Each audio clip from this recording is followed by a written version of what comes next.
하나님 말씀은 마태복음 1장 18절부터 25절입니다. 마태복음 1장 18절부터 25절 제가 봉독해 드리겠습니다. 예수 그리스도의 나심은 이러하니라. 그의 어머니 마리아가 요셉과 약혼하고 동거하기 전에 성령으로 잉태된 것이 나타났더니 그의 남편 요셉은 의로운 사람이라 그를 드러내지 아니하고 가만히 끊고자 하여 이 일을 생각할 때에 주의 사자가 현몽하여 이르되 다윗의 자손 요셉아 내 아내 마리아 데려오기를 무서워하지 말라. 그에게 잉태된 자는 성령으로 된 것이라.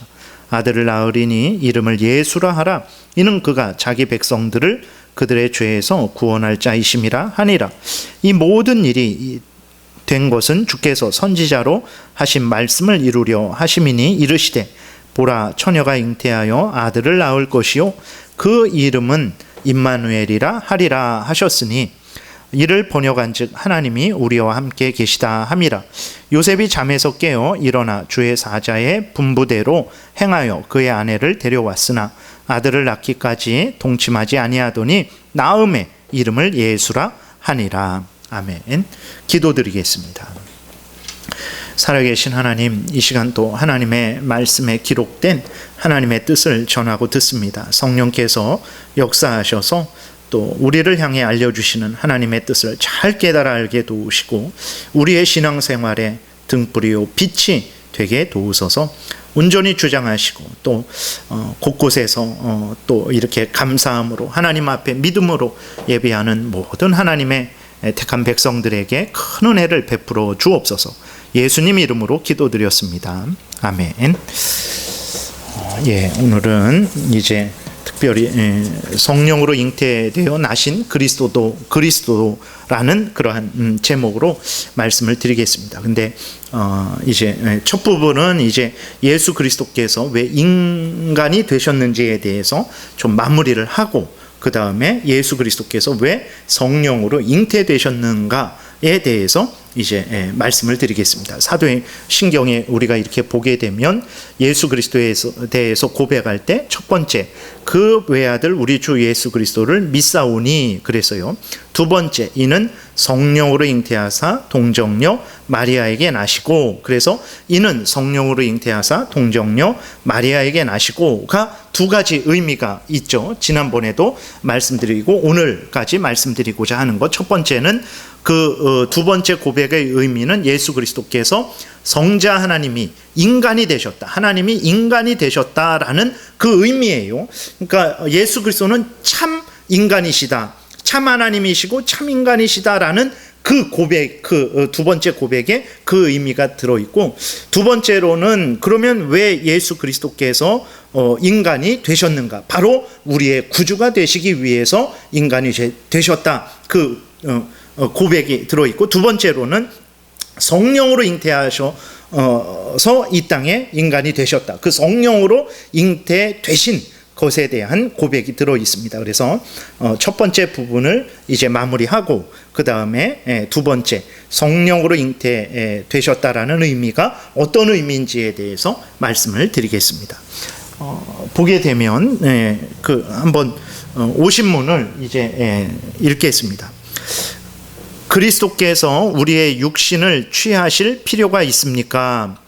그렇습니다. 인간이 하나님을 거스려 범한 불복종은 인간의 본성 안에서 원 상태로 회복될 필요가 있었습니다. 그리고 그리스도께서는 그 외에 다른 방법으로는 아버지 하나님과 우리를 결합시키기 위한 중보자가 될 수 없는 것입니다. 이제 이는 성령으로 잉태하사 동정녀 마리아에게 나시고 라는 고백이죠. 그 고백의 첫 번째 의미, 예수 그리스도께서 인간이 되셨다라는 부분에 대해서 이제 계속 살펴보는 거예요. 그러면 그리스도께서 우리의 육신을 취하실 필요가 있는가? 인간이 되실 필요가 있는가? 그랬을 때 당연하다. 인간이 되셔야만 한다. 그래서요. 왜 그러냐? 그랬을 때 이 내용이 좀 복잡하죠. 인간이 하나님을 거스려 범한 불복종은 인간의 본성 안에서 원 상태로 회복될 필요가 있었습니다. 다시 말해서 무슨 얘기냐면 죄를 진 것은 누굽니까? 죄를 진 것은 인간이에요. 죄를 진 것은 인간인데 그럼 그 죄값을 치러야 되는 자는 누굽니까? 그것도 인간이 죄값을 치러야 되는 거예요. 그러니까 죄를 진 이는 인간이에요. 그럼 인간이 죄값을 치러야 돼요. 그러면 다시 말해서 예수 그리스도가 인간이 되신 것은 인간의 죄인된 인간의 죄값을 치르시기 위해서 인간이 되셨다라는 것을 우리가 기억을 해야 되는 것입니다. 그래서 지난 시간에 말씀드렸던, 넘겨보세요, 히브리서 2장 말씀이죠. 여기도 보게 되면 왜 예수 그리스도가 인간이 되셨는지에 대해서 이제 이유들이 나와 있어요. 자녀들은 혈과 육에 속하였음에 그도 또한 같은 모양으로 혈과 육을 함께 지니심은, 그렇죠, 우리가 인간이잖아요. 그렇기 때문에 우리를 구원하시기 위해서, 우리의 죄값을 대신 지시고 십자가에 못 박혀 죽으시기 위해서 예수 그리스도도 인간이 되셨다라는 거예요. 우리와 같은 모양으로 혈과 육을 함께 지니셨다라는 거예요. 그래서 죽음을 통해서, 다시 말해서 우리가 죽어야 되는데 예수 그리스도가 우리 대신 죽으심을 통해서 죽음의 세력을 잡은 자, 곧 마귀를 멸하시며, 그렇죠, 마귀가 죽음 가운데 역사하죠. 그래서 마귀를 멸하시고 또 죽기를 무서워함으로 한평생 매여 종로로 타는 모든 자들, 마귀의 종로로 타는 우리들, 죽음의 종로로 타는 우리들이죠. 그 지옥 형벌의 종로로 타는 우리들이에요. 우리들을 놓아주려 하심이니 이는 확실히 천사들을 붙들어 주려 하심이 아니요 오직 아브라함의 자손, 이것은 육신적인 아브라함의 자손이 아니고 믿음의 아브라함의 자손들입니다. 그리스도인들을 말하는 거예요. 주심이 아니요 오직 아브라함의 자손을 붙들어 주려 하심이라. 17절, 그러므로 다시 말해서 죄인된 우리들을 대신해서 죽으시기 위해서, 그래서 마귀를 멸하시고 죽음으로부터 우리를 구원하시기 위해서, 그러므로 그가 범사에 형제들과 같이 되심이 마땅하도다. 우리와 같이 되심이 마땅하다라는 거예요. 우리의 죄를 대신 지시고 우리를 구원하시기 위해서, 우리를 마귀로부터 구원하시고 죽음으로부터, 지옥 형벌로부터 구원하시기 위해서, 그러므로 그가 범사의 형제들과 같이 되심이 마땅하도다. 이는 하나님의 일에 자비하고 신실한 대제사장이 되어 백성의 죄를 속량하려 하십니다. 죄 속량이라는 것은 값을 치러서 구해낸다라는 거거든요. 예수 그리스도가 우리 대신 죄값을, 자신을, 예수 그리스도 흠없고 점없는 예수 그리스도, 어린 양 대신 예수 그리스도 자신을 그 죄값으로 하나님께 지불하는 거예요. 그래서 하나님의 공의가 예수 그리스도에게 이제 내리는 거죠. 하나님의 형벌을 예수 그리스도가 대신 받으신 거예요. 우리가 받아야 될 하나님의 진노의 형벌을 예수 그리스도가 대신 받으신 거예요. 그래서 우리를 건져내신 거예요. 우리를 구해내신 거예요. 그렇기 때문에 예수 그리스도는 인간이 되셔야만 했던 거예요. 그래서 지난 시간에 말씀드렸던 대로 예수 그리스도께서 인간으로 이 땅에 오셨다라는 것을 부인하는 자들은 어떤 자들이라고 그랬습니까? 요한일서 7절에 미혹하는 자다, 적그리스도다 그랬어요. 사탄의 종로로 타면서 예수 그리스도를 대적하는 그런 사탄의 졸개들이다, 사탄의 일을 하는 자들이다라고 그렇게 요한일서에서 말을 했던 거예요. 그래서 예수 그리스도가 만약에 인간이 되시지 않았다면 그러면 하나님의 말씀 다 거짓말이죠. 성경 거짓말. 지난 시간에 말씀드렸던 대로 예수 그리스도께서 이 땅에 나셔서 이렇게 행하신 모든 일들, 십자가에서 죽으신 모든 것도 그럼 거짓이 돼버리는 거죠. 헛개비가, 그림자가, 환상이 돼버리는 거죠. 그러니까 예수 그리스도께서 이 땅에 오셨다라는 것을, 성자 하나님이 마리아의 몸에서 성령으로 잉태돼서 이 땅에 오셨다라는 것을 부인하는 것은 정말로 아주 나쁜 이단입니다. 아주 나쁜 이단이에요. 그래서 오늘날에 어떤 아주 유명한 그러한 신학자들 중에서 그게 뭐가 중요하냐, 예수님이 이 땅에 실제로 나셨다라는 게 뭐가 중요하냐, 예수님이 실제로 부활하셨다라는 게 뭐가 중요하냐, 그 의미를 믿으면 되지라고 말하는 사람들은 이제 실존주의라고 이렇게 그런 식으로 신학을 하는 사람들이 있는데, 아주 나쁜, 이런 똑같이 요한일서에서 지적하는 그러한 미혹하는 자들이고 적그리스도의 일을 하는 자들이라는 것을 기억해야 됩니다. 그래서 예수 그리스도가 실제적으로 역사 가운데 시간 속에 이 땅에 오셨다라는 게 뭐가 중요해? 그냥 그런 일을 하신 것으로 우리를 뭐 구원하셨다. 그러니까 실제적으로 오셨는지 안 오셨는지 뭐가 중요해? 그런 건 중요한 게 아니고 예수님이 구주라는 게 중요해. 이런 말을 하는 사람들은 미혹하는 자들이고 적그리스도의 일을 하는 자들이라고 여러분이 그렇게 하셔야 됩니다. 왜 그렇습니까? 이 성경은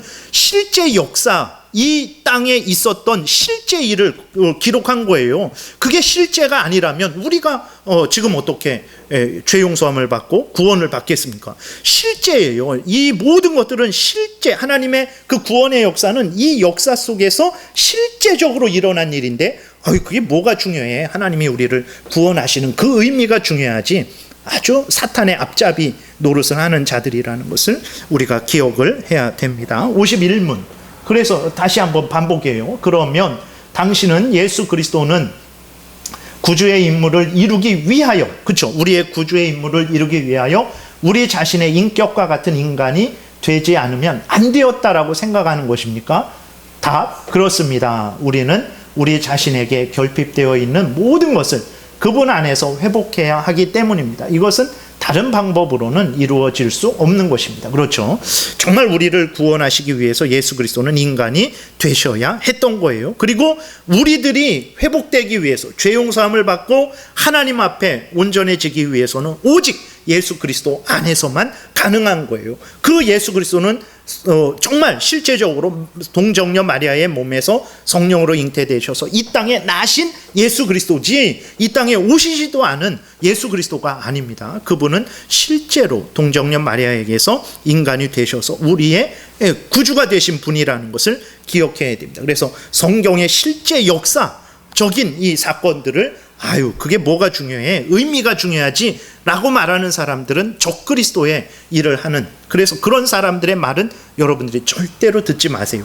그런 사람들의 말을 듣게 되면 미혹되게 된다라는 것을 기억을 해야 되는 것입니다. 그 다음에 52문 보게 되면, 그런데 이것은 왜 인간의 행위나 자연 질서를 통해서가 아니고 오직 성령님에 의해서 일어나야 됩니까? 그러니까 다시 말해서 왜 예수 그리스도가 태어나실 때 왜 남자와 여자를 통해서 태어나지 않고 왜 성령에 의해서 그렇게 태어나야 되는 것입니까? 라고 묻는 거예요. 그 답을 읽겠습니다.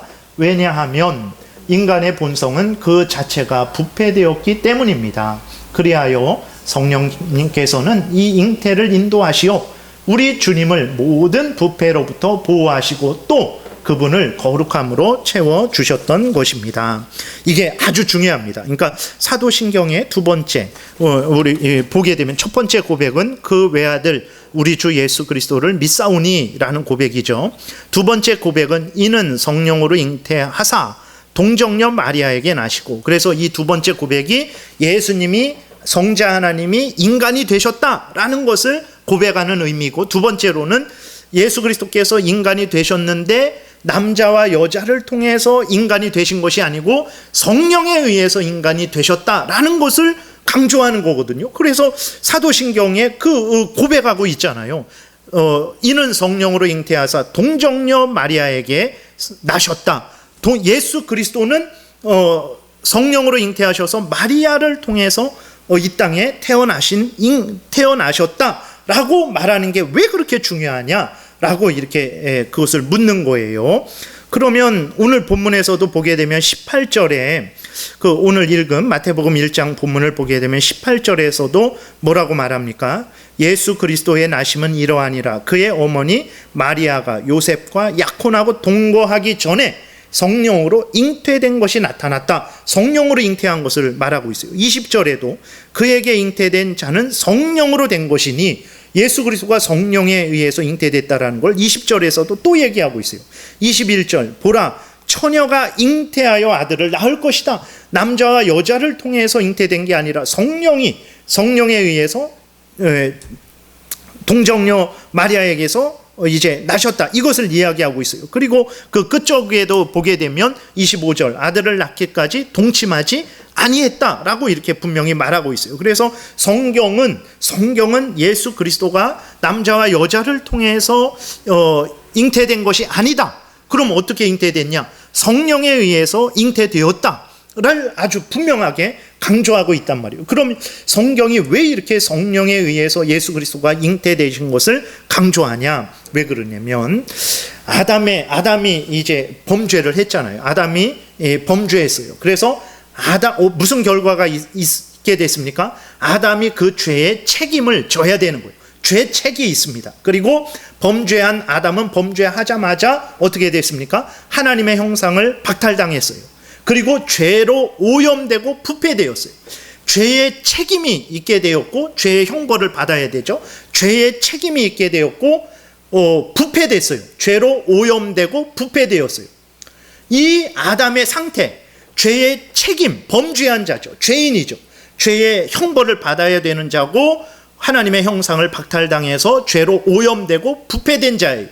이 아담의 상태가 남자와 여자, 아담과 하와의 모든 후손들에게 전가됩니다.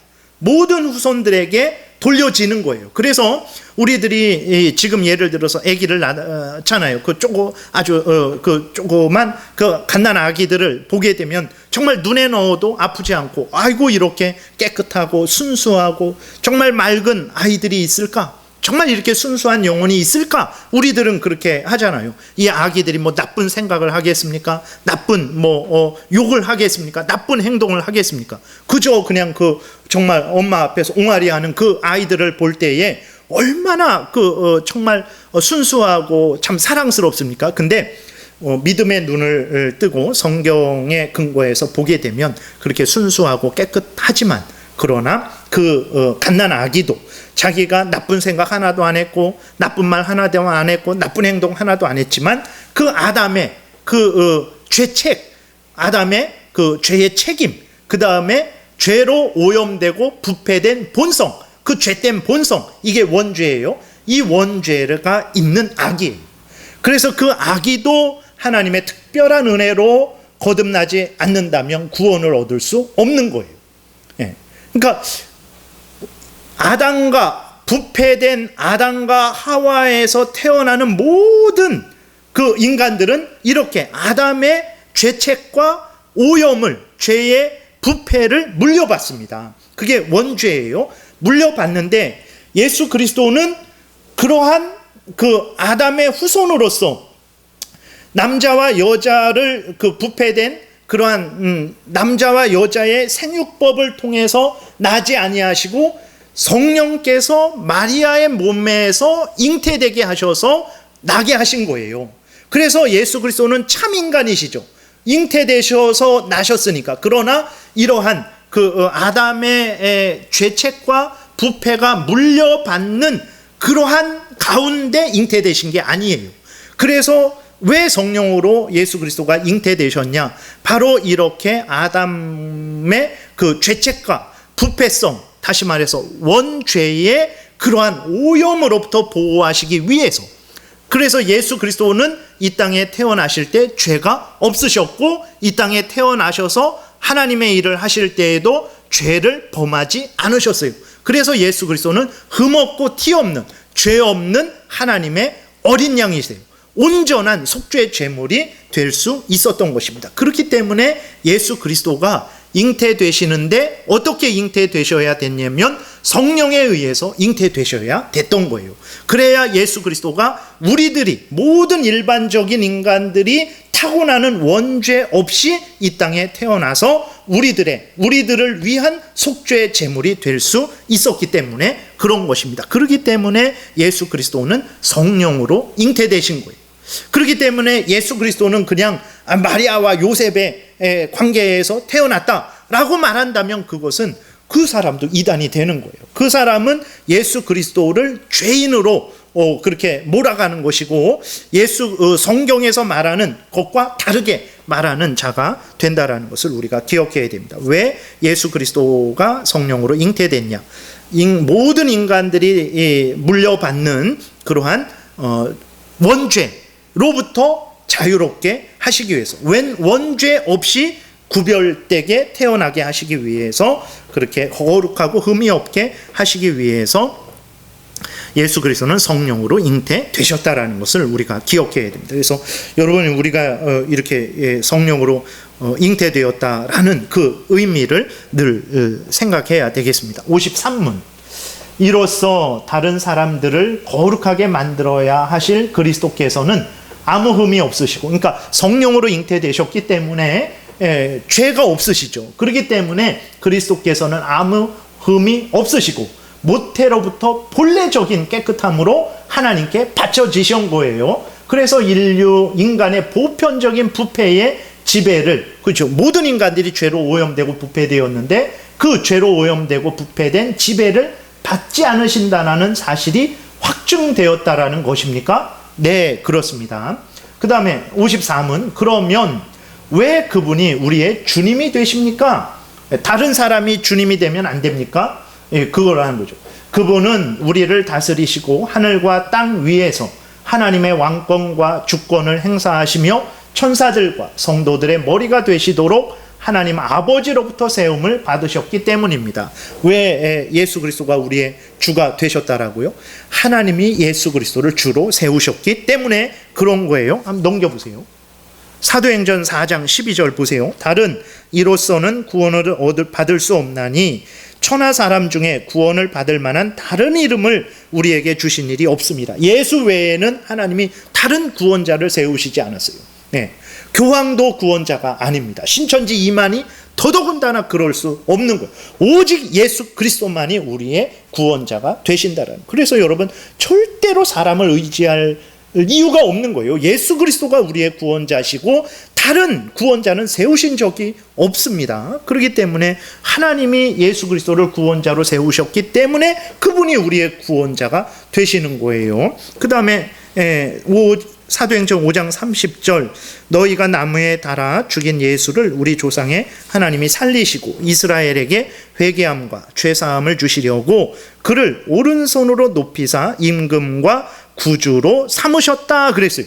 임금과 구주로 하나님께서 예수 그리스도를 삼으셨어요. 그래서 우리는 이 일의 증인이다. 사도들도 이 일의 증인이다. 그거 하나님께서 그렇게 우리에게 알려주셨고, 우리는 분명히 그것을 정말 직접 예수 그리스도가 구주 되심을 그 옆에서 그렇게 구주로서 행하시는 모든 것들을 본 증인들이다. 하나님이 자기에게 순종하는 사람들에게 주신 성령도 그것을 증거한다. 성령도 예수 그리스도가 구주라는 것을 증거하시지 다른 구주를 증거합니까? 그러지 않습니다. 그래서 예수 그리스도가 왜 구주냐? 하나님이 예수 그리스도를 구주로 세우셨어요. 성령도 예수 그리스도가 구주이심을 증거하고 있습니다. 디모데전서 2장 5절, 하나님은 한 분이시요 또 하나님과 사람 사이에 중보자, 구원자 또 한 분이지. 누굽니까? 바로 사람이신 그리스도 예수라. 그때 여기에서도 예수님을 얘기할 때 사람이신 그리스도 예수라. 예수 그리스도는 마리아의 몸에서 정말 실제 사람으로서 이 땅에 태어나셨는데, 뭐 사람이 아니다. 어떻게 하나님이 인간이 되는가? 이 비천한 죄로 오염되고 부패된 육신을 입으실 수 있는가? 아니다 라고 이렇게 말한다면 그게 예수님을 위하는 것 같지만, 뭐라 그랬습니까? 요한이서 7절에서 미혹하는 자요 적그리스도의 행위를 하는 자들이라는 것을 우리가 기억해야 됩니다. 그래서 성경은 실제 역사예요. 실제 이 땅에서 일어난 역사입니다. 그냥 꾸며낸 이야기가 아니에요. 근데 그것을 뭐 그런 게 뭐가 중요해? 의미가 중요하지 라고 말한다면 그것이 바로 적그리스도고 예수 그리스도께서 이 땅에서 오셨다라는 것을 부인하는 그런 사탄의 앞잡이 노릇을 하는 것이라는 것을 우리가 기억하고, 그러한 말은 여러분 듣지도 말고, 골로새서에서 말하고 있듯이 듣지도 말고 맛보지도 말고 아주 처음부터 버리시기를 바랍니다. 55문, 왜 당신은 그분의 전생애를 생략하고 출생에서 즉시 죽음으로 넘어갑니까? 그렇죠. 예수 그리스도께서 이제 복음서 보게 되면 예수 그리스도께서 잉태되셔서 이 땅에서 태어나시죠. 그리고 어떻게 됩니까? 곧바로 예수 그리스도께서 그 복음 전도 사역을 하세요. 때가 가까웠다. 천국이 가까웠으니 회개해라. 이게 바로 그냥 그렇게 되거든요. 예수 그리스도 갓난 아기 때, 예수 그리스도 어린 아이들 때 예수 그리스도 초등학생 때, 중학생 때, 고등학생 때, 청년일 때, 이게 없습니다. 누가복음 2장에서 예수 그리스도 12살 때 그 이야기가 성전에서 이렇게 있었던 이야기가 한번 나오고, 그 다음에는 예수 그리스도 이 땅에서 태어나신 그 얘기 한 다음에 바로 때가 가까웠으니 회개해라 라고, 천국이 가까웠으니 회개해라, 이거 복음 전하시면서 공생애 사역하는 곳이 바로 그렇게 성경에 바로 기록되어 있거든요. 그걸 말하는 거예요. 왜 당신은 그분의 전생애를 생략하고 출생에서 즉시 죽음으로 넘어갑니까? 왜 그렇습니까? 여기서는 단지 우리의 구원에 속한 본질적인 것에 대해서만 언급하고 있기 때문에 그래요. 성경에서 정말 왜 그 예수 그리스도 10대, 그 다음에 20대, 그 다음에 그 예수 그리스도 그 때를 왜 알려주시지 않을까? 대략 30대 정도, 30세 정도의 공생애를 시작했다고 하는데, 그러면 갓난아기 때부터 그 한 30년 동안의 삶을 왜 알려주시지 않으셨을까? 그것은 왜 그렇습니까? 우리 구원에 속한 본질적인 것에 대해서만 알려주시기 위해서 그래요. 그래서 요한복음 20장에도 보게 되면 예수께서 제자들 앞에서, 다 같이 한번 읽겠습니다.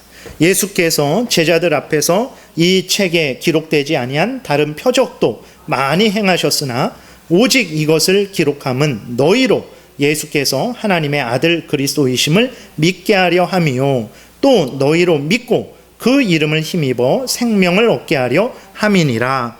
원래 성경이 하나님이 정말, 원래 예수 그리스도께서 이 땅에 오셔서 정말 수많은 일들을 행하셨어요.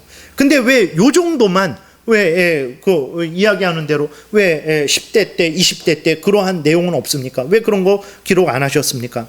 그것을 기록하려면 진짜 이 땅도 모자라겠죠.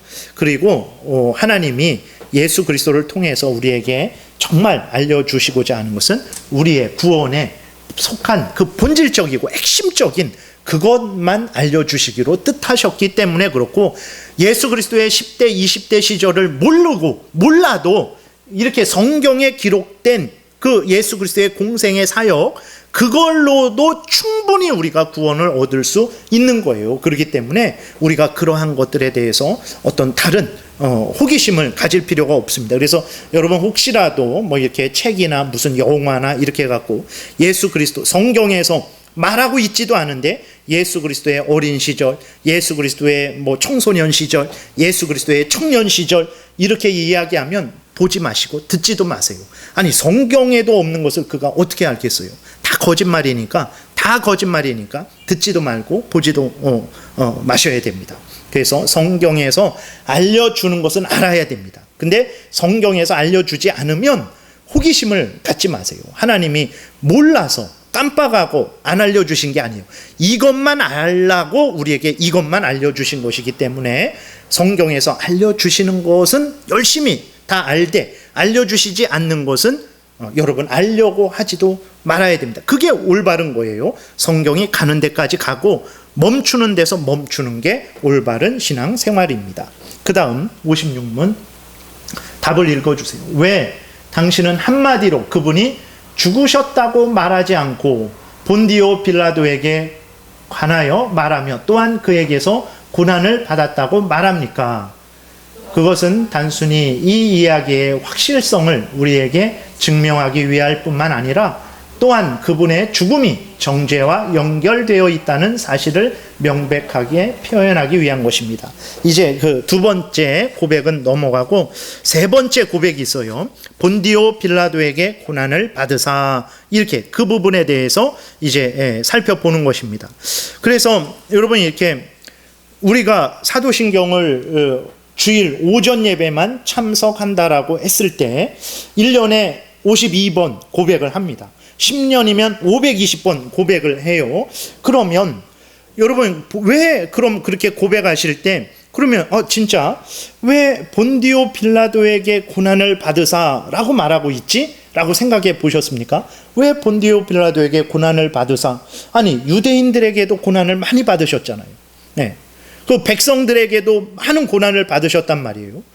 그 여러 고난이 있을 텐데 왜 본디오 빌라도에게만 본디오만 고난받은 게 아니란 말이에요. 근데 왜 본디오 빌라도에게 고난을 받으사라는 것이 사도신경에 기록될 정도로, 그리고 사실 예수 그리스도께서 십자가에 못 박혀 죽으실 때 그 재판, 본디오 빌라도에게 재판받는 것들이 다 이렇게 사복음서에 다 기록이 되어 있단 말이에요. 그럼 왜 이것이 성경에 기록되어 있을까? 그리고 사도신경은 그것을 세 번째 고백으로 왜 고백하고 있을까에 대해서 생각해 보셨습니까?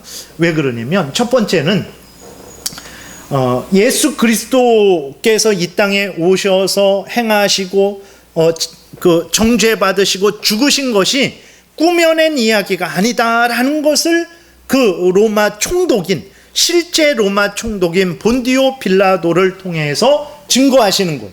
이 이야기는 꾸며낸 이야기가 아니다. 그래서 그 당시 공권력을 가진 객관적인 로마 총독 빌라도를 통해서 이 예수 그리스도의 그 사역과 예수 그리스도의 죽으심은 실제 이야기다라는 것을 이제 알려주시기 위해서, 그런 의미예요. 그런 의미로 본디오 빌라도에게 고난을 받으사라는 그 고백이 있는 거예요. 그리고 사복음서의 그 내용들이 본디오 빌라도에게 실제로 재판받는 내용이 기록되어 있는 거예요. 그래서 이 예수 그리스도에 관한 모든 것들은 거짓이 아니다. 본디오 빌라도가 다 조사했잖아요. 거짓이 아니다라는 것을 증명하기 위해서. 두 번째로는 뭐냐? 또한 그분의 죽음이 정죄와 연결되어 있다라는 사실을 명백하게 표현하기 위해서입니다 라고 말하고 있는 거예요. 정죄와 연결되어 있다. 무슨 얘기냐면, 한 번 더 넘어가겠습니다. 57문. 어떻게 해서 그렇습니까? 여기에 좀 자세히 나와 있어요. 그리스도께서 정죄와 연결되었다라는 게 무슨 의미인지를 얘기하는 거예요. 그리스도께서 죽으신 것은 우리가 마땅히 받아야 할 징벌을 스스로 담당하시고, 이를 통해 우리를 이 징벌로부터 구원해내시기 위함이었습니다. 우리가 하나님의 심판 앞에서 악행자로 죄를 가지고 있었기 때문에 그리스도께서 우리 대신 지상의 심판자 앞에 출두하여 그분의 입을 통해 정죄받기를 원하셨는데, 그러니까 그분의 입을 통해서라는 것은 하나님의 입입니다. 빌라도를 말하는 게 아니에요.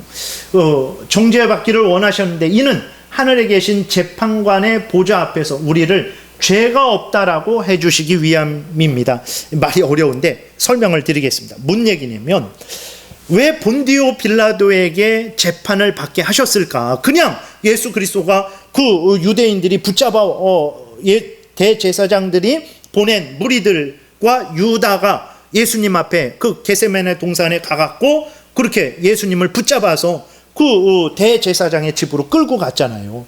대제사장의 집으로 끌고 가서 거기서 예수님을 죽일 수도 있었단 말이에요. 근데 그렇게 안 되고 본디오 빌라도에게, 그 로마 총독에게 예수님을 넘겨요.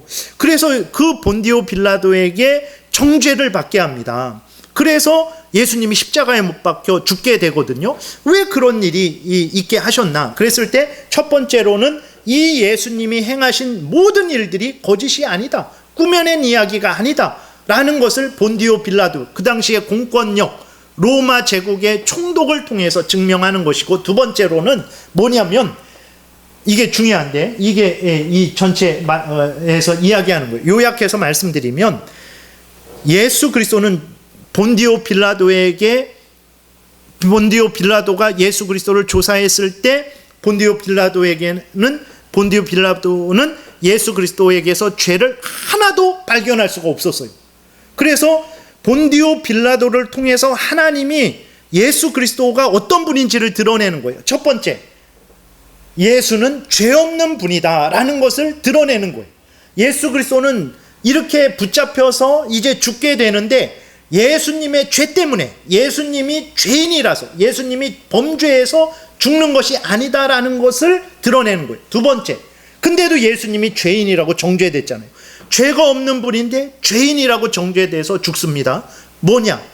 예수님이 너희들의 죄를 대신 지시고, 다시 말해서 죄가 없는 분인데도 불구하고, 죄가 없는 분인데 죄인들의 죄를 대신 지시고 죽는 것이다라는 것을 본디오 빌라도의 재판을 통해서 드러내시는 거예요. 예. 그러니까 하나님께서 성경에 본디오 빌라도에게 고난을 받으시는, 재판을 받으시는 것을 통해서 예수님의 행하신 모든 것들은 거짓이 아니고 꾸며낸 이야기가 아니다. 그 다음에 예수님은 죄가 없는 분이다. 그렇잖아요. 본디오 빌라도는 죄가 없어갖고 예수님을 어떻게든 풀어주려고 그랬잖아요. 그러나 유대인들이 반란을 일으키려고 하니까 유대인들을 만족해 하기 위해서, 자신의 총독 자리를 유지하기 위해서 예수님을 그렇게 십자가에 못 박으라고 넘겨준 거예요. 본디오 빌라도가 예수님을 조사했는데 예수님은 죄가 없는 분이다라는 것이 증거됐죠. 근데도 예수님이 죽었어요. 왜 죽었습니까? 그것은 예수님의 죄 때문에 죽은 게 아니라 바로 죄인들의 죄를 대신 지시고 십자가에 못 박혀 죽으셨다라는 것을, 죄인들의 죄 때문에, 우리들의 죄 때문에 예수님이, 흠없고 죄 없는 거룩하신 예수님이 대신 죽으셨다라는 것을 증거하시기 위해서 그렇게 본디오 빌라도의 재판을 하나님께서 사용하셨다라는 것을 기억해야 됩니다. 한번 넘겨보세요. 이사야 53장 4절에 사람들은, 이사야 53장, 예수님 오시기 전에 뭐 700여 년 전에 그러한 선지자인데, 벌써 예수님이 고난을 당하시고 십자가에 못 박혀 죽으실 때 사람들은 어떻게 생각했습니까? 어떻게 생각할 거라는 것을 미리 하나님이 이사야 선지자를 통해서 알려주고 있는데, 예수님이 십자가에 못 박혀 죽는 것을 보고 사람들은 뭐라고 생각했습니까? 아이고, 자기 죄 때문에 죽는구나 생각한 거예요.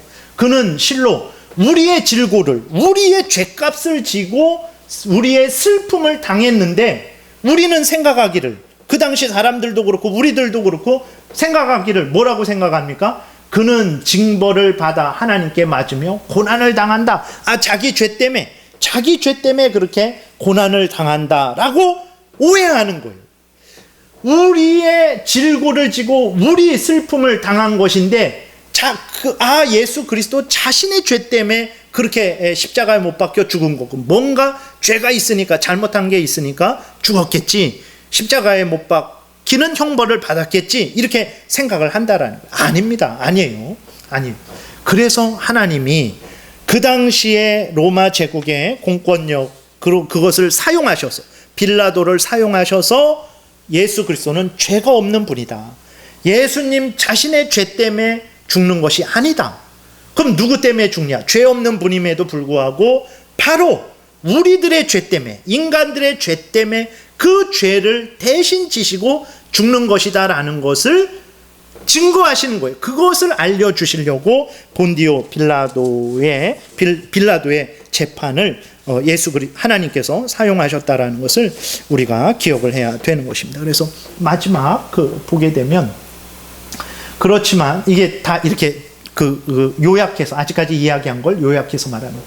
그렇지만 빌라도는 답을 읽어주세요. 무죄하다고 선고했습니다. 그리고 그는 주님께서 그러한 판단을 받아 마땅한 것처럼 그렇게 주님을 정죄하지는 않았습니다. 답 두 가지가 다 인정됩니다. 왜냐하면 주님께서 빌라도를 통해서 의롭다고 인정된 것은 당신의 죄가 때문이 아니라 우리의 죄과로 인하여 고난을 받으셨다라는 것을 보여주기 위함입니다.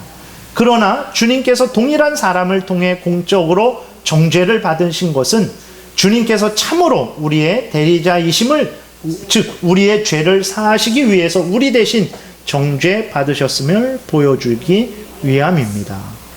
그 다음 잘 말씀하셨습니다. 만일 그리스도께서 죄인이었다면 그분은 다른 사람들을 위해 죽임을 당할 수 있는 자격이 없을 것입니다. 그렇죠.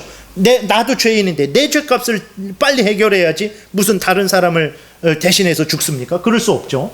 그러나 그분의 정죄가 우리의 해방이 되기 위해서는 그분이 범법자 중 하나로 여김을 받을 필요가 있었다는 말이군요. 그렇습니다. 이렇게 말하는 거예요. 그래서 예수 그리스도께서 성령으로 잉태하셨다라는 의미가 무엇인가 말씀드렸고, 그럼 본디오 빌라도에게 고난을 받으사라는 의미가 무엇인가를 말씀을 드렸어요. 그래서 특별히 예수 그리스도께서 왜 인간이 되셨는가?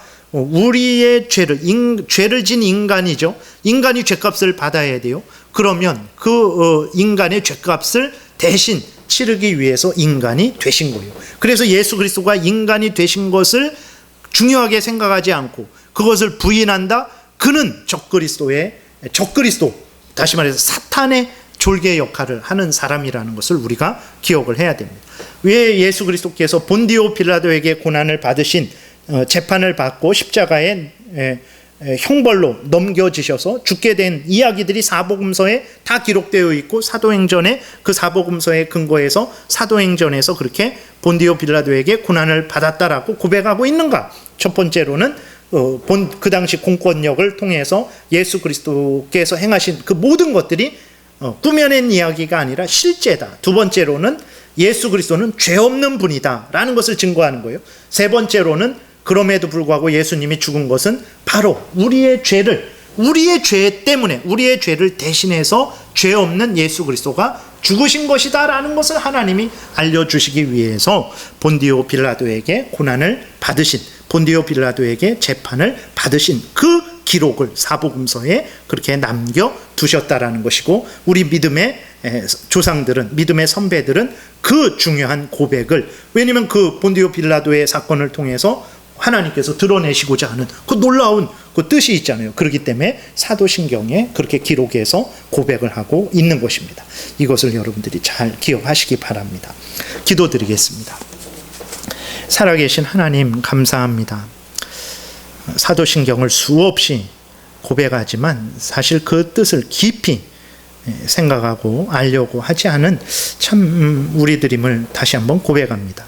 이러한 시간을 통해서 그 의미를, 성경에서 말하고 있는 그 의미를 우리가 깊이 깨달아 알고, 이렇게 우리를 위해서 하나님께서 정말 세심하게 일을 하셨다라는 것을 깨달아 알고, 정말 하나님을 더 사랑하게 도우시고 우리의 구원자 되시는 예수 그리스도로만 의지하는 우리들 되게 도우소서. 예수님 이름으로 기도드렸습니다.